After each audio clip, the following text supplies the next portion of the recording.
যখন আল্লাহর কথা কোনো মানুষের কাছে প্রচার করতে যাইবা তখন দেখবা তোমার শত্রুর অভাব হবে না, তোমার শত্রু বেড়ে যাবে।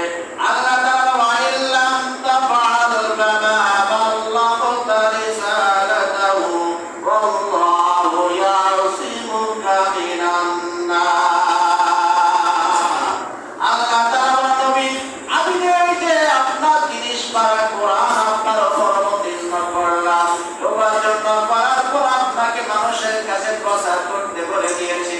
ওয়াইল্লাম তাফআল কামা বাল্লাগতা রিসালাতাহু, যদি এর ভিতরে একটা অক্ষর যদি আপনি মানুষের কাছে প্রচার না করেন, একটা কথা একটা বাক্য যদি আপনি মানুষের কাছে প্রচার না করেন, ওয়াইল্লাম তাফআল কামা বাল্লাগতা রিসালাতাহু, নবী আপনাদের দায়িত্ব দিয়েছি, আপনার দায়িত্ব আদায় হবে না।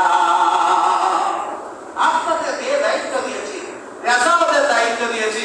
আপনি যদি মনে করেন এই কথাগুলো বললে সমাজ নষ্ট, আমার বংশের ভিতরে তারা রাগান্বিত হবে, এরা আমাদের মারতে আসবে, এরা আমাদের পাগল হবে, এই ভয়ে যদি আপনি একটা কথা গোপন রাখেন, আমি আল্লাহর রেসালতের দায়িত্ব কখনো পূরণ হবে না।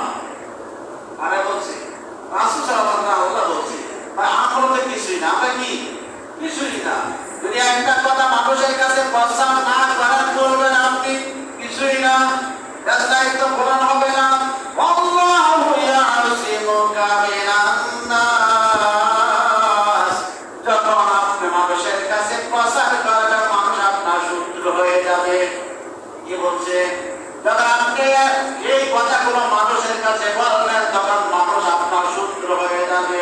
সাবধান, আপনার তাদের ভয়ে আপনি মুখ বন্ধ রাখবেন না, তাদের ভয়ে আপনি কোরআন প্রচার বন্ধ রাখবেন না, তাদের ভয়ে আপনি হক কথা কখনো ছেড়ে দিবেন না, কারণ আমি আল্লাহ তাআলা আপনার সাহায্যকারী হয়ে যাব। বলেন সুবহানাল্লাহ।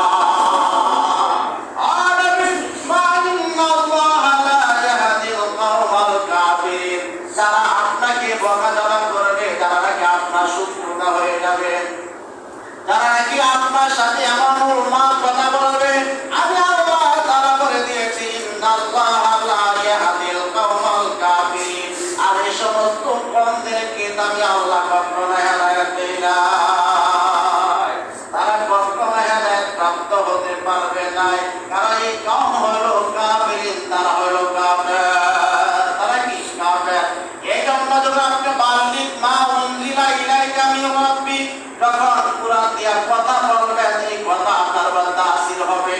যখন কোরআন ছাড়া অন্য দিয়া কথা বলবেন, যতই কথা বলেন কোনো কাজ হবে না, কারণ দলিল